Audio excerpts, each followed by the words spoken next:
Radhe Radhe students, I am Divya Pandey from catalyst coaching centre new bus stand Piro Bhojpur.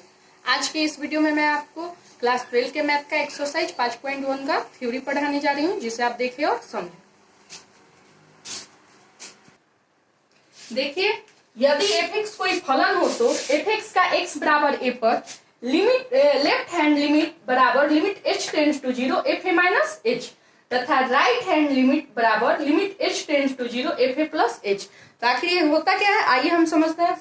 Suppose कीजिए x बराबर a संदेहात्मक बिंदु है, तो अब सबसे पहले हम देखेंगे संदेहात्मक बिंदु है क्या। तो संदेहात्मक बिंदु वैसा बिंदु होता है जिसपे दिए गए फलन की संतता की हम जांच करते हैं, यानी चेक करते हैं जो दिया गया फलन संतत है या असंतत है। तो यहाँ देखिए, a के बाईं ओर वाला भाग, a के बाईं ओर वाले भाग को हम a माइनस h से सूचित करते हैं और a के दाईं ओर वाले भाग को a प्लस h से सूचित करते हैं। तो a के बाईं ओर वाला भाग यानी लेफ्ट हैंड लिमिट, तो लेफ्ट हैंड लिमिट को हम limit h tends to 0 fa minus h द्वारा सूचित करते हैं और a के दाईं ओर वाले भाग को राइट हैंड लिमिट यानी इसे हम limit h tends to 0 fa plus h द्वारा सूचित करते हैं। अब ये लिमिट h टेंड्स टू 0 का मतलब है h का जो वैल्यू है वो 0 है नहीं, 0 होने वाला है। तो अब आखिर ये limit h tends to 0 fa minus h का मतलब क्या हुआ, तो यहाँ ये समझना है। तो यहाँ x a से हम कोई छोटा मान लेके अगर हम माइनस अनंत से a की ओर बढ़ते हैं तो वो लेफ्ट हैंड लिमिट यानी limit h tends to 0 fa minus h होगा। और अगर हम a से कोई बड़ा मान लेके प्लस अनंत से a की ओर बढ़ते हैं तो राइट हैंड लिमिट होगा यानी limit h tends to 0 fa plus h। देखिए, यहाँ जो अभी हम आपको फिगर समझाए थे बना के वही यहाँ नोट में लिख दिए ताकि आपको याद रहे। नोट एक, limit h tends to a, fx को फलन fx का x बराबर a पर लेफ्ट हैंड लिमिट कहा जाता है जब x a से छोटा मान लेकर बढ़ते हुए a की ओर अग्रसर हो। तो यहाँ देखिए a, तो क्या x a से छोटा मान लेकर यानी माइनस अनंत से a की ओर बढ़ा, तो माइनस 1 0 1 2, तो ये मेरा यहाँ a से छोटा मान लेके बढ़ते हुए a की ओर अग्रसर हो रहा है। और उसके बाद नोट 2 देखिए, limit h tends to a, fx को फलन fx का x बराबर a पर राइट हैंड लिमिट कहा जाता है जब x a से बड़ा मान लेके घटते हुए a की ओर अग्रसर हो। तो हम आपको बताए थे या a से बड़ा मान लेके प्लस अनंत से a की ओर अग्रसर हो बढ़ रहा है, तो यहाँ 10 तो फिर 8 होगा 7 होगा, ऐसे ये घट रहा है, इसीलिए a से बड़ा मान लेते हुए घटते हुए a की ओर अग्रसर हो रहा है। अब आगे देखते हैं।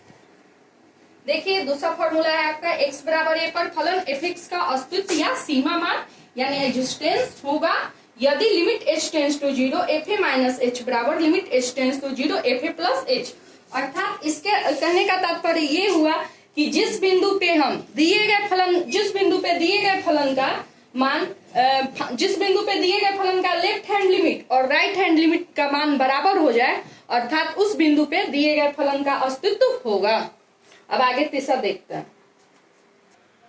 देखिए, 3 नंबर फॉर्मूला आपका, x बराबर a पर फलन fx संतत होगा यदि limit h tends to a fx बराबर fa। तो ये limit h tends to a fx है यानी इसमें लेफ्ट हैंड लिमिट और राइट हैंड लिमिट दोनों है और बराबर fa, अर्थात limit h tends to 0 fa minus h बराबर limit h tends to 0 fa plus h बराबर fa। अर्थात यहाँ कहने का तात्पर्य ये हुआ जिस बिंदु पर दिया गया फलन का मान यानी ये फलन fa और लेफ्ट हैंड लिमिट यानी limit h tends to 0 fa minus h तथा राइट हैंड लिमिट यानी limit h tends to 0 fa plus h, इन तीनों का मान बराबर होगा तो दिए गए बिंदु पर फलन संतत होगा। और इसे हम ऐसे भी लिख सकते हैं, limit h tends to a minus fx बराबर limit h tends to a plus fx बराबर fa। लेकिन सबसे ज्यादा पॉपुलर मेरा ये वाला होता है, याद रखिएगा।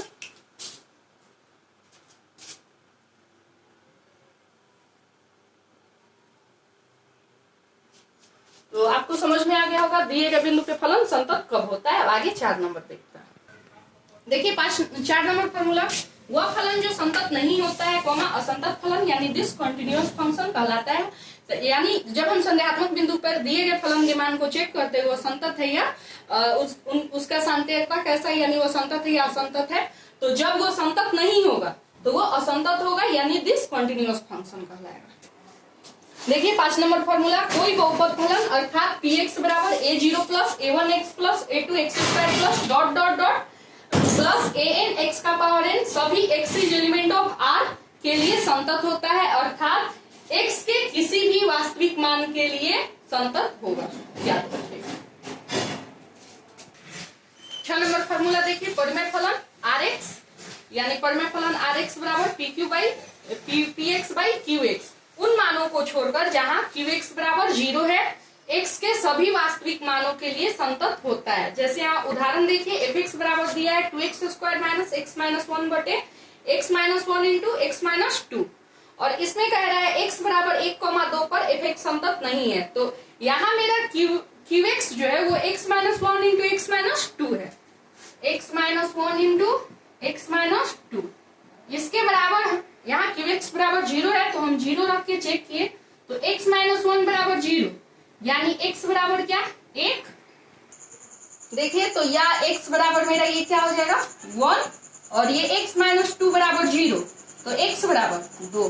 तो अगर हम यहाँ x बराबर 1 और 2 रखेंगे तो ये वैल्यू मेरा 0 हो जाएगा और ये जब 0 हो जाएगा तो मेरा फलन fx जो है ये अपरिभाषित हो जाएगा। लेकिन कब और जब अपरिभाषित होगा तो ये संतत नहीं होगा। तो 1 और 2 पर सिर्फ संतत नहीं होगा, इसके अलावा जितना भी वास्तविक मान होगा उस पर ये फलन मेरा संतत होगा, सिर्फ 1 और 2 को छोड़कर। देखिए 7 नंबर, sin x तथा cos x सभी एक्सिज एलिमेंट ऑफ r के लिए संतत होता है, अर्थात sin x और cos x का मान सभी वास्तविक संख्या के लिए x के सभी वास्तविक संख्या के लिए संतत होगा। अब 8 नंबर देखिए, tan x तथा sec x सभी axis element of r minus 2n plus 1 pi by 2। इसका मतलब हुआ पाई बाई 2 यानी 90 डिग्री या 2n प्लस 1 यानी विषम, यानी 90 डिग्री के विषम गुणज के लिए संतत होता है। अर्थात यहाँ कहने का मतलब हुआ tan x और sec x का मान जो होगा वो 90 डिग्री के विषम गुणज को छोड़ के सभी भी मान के लिए संतत होता है।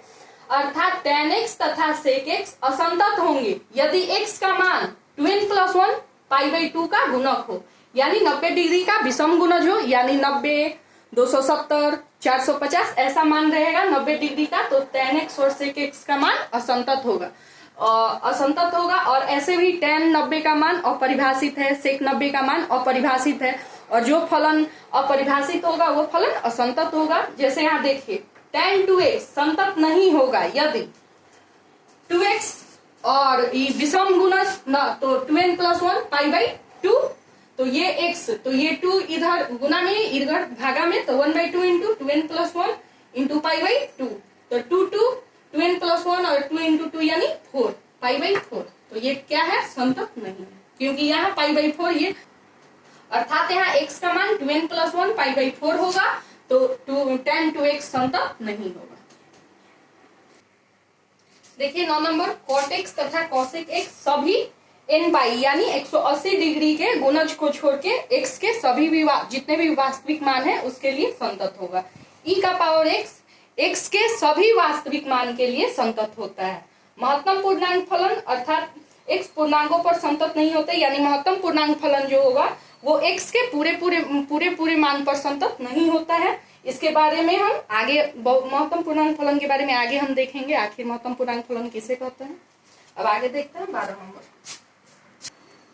देखिए 12 नंबर, log fx तभी संतत होता है जब fx इज ग्रेटर देन 0 एवं fx भी संतत हो। अर्थात यहाँ log fx का 2 कंडीशन है संतत होने का। पहला fx फलन एक संतत हो और दूसरा कंडीशन fx का मान जो है वो 0 से बड़ा हो। अगर ऐसा हो रहा है तो मेरा log fx जो है वो संतत होगा। जैसे यहाँ देखिए log x माइनस 2 संतत होगा यदि x minus 2 is greater then 0 या x इज ग्रेटर देन 2, यानी x का मान 2 से बड़ा होगा तो log x माइनस 2 मेरा संतत फलन होगा। देखिए 13 नंबर, यदि कोई फलन fx x बराबर a पर संतत है तो मापांक फलन यानी मॉड ऑफ एफ एक्स भी x बराबर a पर संतत होगा। लेकिन इसका विलोम हो जाता है, ये जरूरी नहीं है कि मापांक फलन x बराबर a पर संतत है तो इसका फलन संतत होगा। अब देखिए 14, यदि एफ एक्स तथा जी एक्स ये दो अलग अलग फलन है, ये संतत कब होता है? जब इसका योग F X plus G X, F X minus G X, F X into G X तथा एफ एक्स बटे जी एक्स भी संतत फलन हो, लेकिन G X does not equal to 0 और जी एक्स का मान 0 के बराबर नहीं हो, तो ये मेरा फलन संतत होगा। 15 नंबर, यदि एफ एक्स संतत तथा जी एक्स असंतत फलन हो तो F X plus G x असंतत होगा, किंतु F X into G x संतत या असंतत कुछ भी हो सकता है। देखिए क्लोज इंटरवल जिसे हम बंद अंतराल बोलते हैं और इसे हम बड़ी कोष्ठक द्वारा दिखाते हैं, और क्लोज इंटरवल में इक्वालिटी के नीचे बराबर का चिन्ह लगता है। ओपन इंटरवल यानी खुला अंतराल, और इसको हम उल्टा बड़ी कोष्ठक द्वारा दिखाते हैं या फिर छोटी कोष्ठक द्वारा भी दिखा सकते हैं। और इसमें क्लोज, और याद रखना है ओपन इंटरवल में इक्वालिटी के नीचे बराबर नहीं लगता है और क्लोज इंटरवल में इक्वालिटी के नीचे बराबर लगता है। जैसे राइट हाफ ओपन इंटरवल, तो राइट हाफ ओपन इंटरवल, तो इसमें भी याद रखना है, इसमें क्लोज इंटरवल होगा तो इक्वालिटी के नीचे बराबर का चिन्ह लगेगा, और ओपन इंटरवल होगा तो इक्वालिटी के नीचे बराबर का चिन्ह नहीं लगेगा। राइट हाफ यहाँ देखिए, तो यहाँ देखिए यहाँ ए के बी जो है ये ओपन इंटरवल है तो इसके इक्वालिटी में बराबर नहीं लगेगा, लेकिन एक जो है ये ये क्लोज इंटरवल है तो इसके इक्वालिटी में बराबर लगेगा। वैसे लेफ्ट हाफ ओपन इंटरवल, तो लेफ्ट हाफ ओपन इंटरवल, तो इसके ए जो है ये ओपन है, तो इसके इक्वालिटी में बराबर नहीं लगेगा, लेकिन बी जो है ये क्लोज इंटरवल है तो इसके इक्वालिटी में बराबर का चिन्ह लगेगा। वैसे ही ये देखिए ये मेरा ओपन इंटरवल है तो इसके इक्वालिटी में बराबर का चिन्ह नहीं लगेगा। A to open interval A to infinity, तो ये मेरा ओपन इंटरवल है तो इसके इक्वालिटी में बराबर का चिन्ह नहीं लगेगा। और ये मेरा देखिए राइट हाफ ओपन इंटरवल है ए टू इंफिनिटी, तो इसके इक्वालिटी में ए जो है ये मेरा क्लोज इंटरवल है तो इसके इक्वालिटी में बराबर का चिन्ह लगेगा। अब ये देखिए ये मेरा left half open interval -1 to A है तो इसके इक्वालिटी में बराबर का चिन्ह नहीं लगेगा क्योंकि ये दोनों मेरा ओपन इंटरवल है। अब ये मेरा लेफ्ट हाफ ओपन इंटरवल है -1 टू ए, तो इसके इक्वालिटी में ये जो ए है ये क्लोज इंटरवल है तो इसके इक्वालिटी में बराबर का चिन्ह लगेगा। देखिए कुछ महत्वपूर्ण फलन, सम इम्पोर्टेंट फंक्शन। पहला है अचर फलन जिसको इंग्लिश में कांस्टेंट फंक्शन बोलते हैं। तो वैसा फलन जिसमें x के किसी भी वास्तविक मान अर्थात x is element of r यानी x के किसी भी वास्तविक मान के लिए f(x) का एक निश्चित मान अर्थात f(x) बराबर c होता है। इसका प्रांत यानी डोमेन r तथा परिसर रेंज यानी c होता है। इसका ग्राफ जो होगा वो हमेशा x अक्ष के समांतर होता है। अर्थात देखिए यहाँ लिख दिया गया है जिस फलन का प्रांत अनेक किंतु परिसर केवल एक ही निश्चित संख्या होती है उसे अचर फलन कहा जाता है। हमें बस इतना ही याद रखना है, जिस फलन का प्रांत अनेक होगा किंतु परिसर केवल एक ही निश्चित संख्या होगा उसे हम अचर फलन कहेंगे। देखिए तत्समक फलन जिसे अंग्रेजी में हम आइडेंटिटी फंक्शन बोलते हैं। फलन f such that r tends to r, इसका मतलब हुआ यहाँ मेरा प्रांत भी r है और परिसर भी r है। तत्समक फलन कहलाता है यदि और केवल यदि x के किसी भी वास्तविक मान यानी x is element of r के लिए f(x) बराबर x हो। इसका फलन का प्रांत तथा परिसर दोनों ही r होता है, जो कि अभी यहाँ आप देखें। इसका ग्राफ मूल बिंदु से गुजरने वाली एक सरल रेखा होती है। इसका ग्राफ हमेशा मूल बिंदु से गुजरने वाली एक सरल रेखा होगी। अर्थात हमें बस इतना ही याद रखना है, जिस फलन के प्रांत तथा परिसर दोनों समान हो उसे तत्समक फलन कहा जाता है। आगे देखते हैं। देखिए मापांक फलन या निरपेक्ष मान फलन, इसे इंग्लिश में हम मॉडुलक फंक्शन बोलते हैं। मॉडुलक फंक्शन तो वैसा फलन जिसमें x के प्रत्येक धनात्मक मान अथवा शून्य मान के लिए मॉड x का मान प्लस x, जबकि x के प्रत्येक ऋणात्मक मान के लिए मॉड x का मान -x होता है। यहाँ देखिए f(x) बराबर मॉड x, तो x मॉड x, तो x कब होगा जब x is greater then 0, x का मान 0 से बड़ा हो। मॉड x 0 कब होगा जब x बराबर 0 हो। मॉड एक्स माइनस एक्स कब होगा, जब x इज लेस देन 0, यानी x का मान 0 से छोटा हो। और याद रखना है मापांक फलन का प्रांत r होता है, जबकि परिसर x such that x is element of r, यानी किसी भी वास्तविक मान के लिए x is greater than equal to 0, यानी x का मान 0 से बड़ा और उसके बराबर होता है। अर्थात याद रखना है केवल वास्तविक धनात्मक संख्याओं का समुच्चय होता है, और वास्तविक धनात्मक संख्याओं का समुच्चय यानी set of non negative real numbers.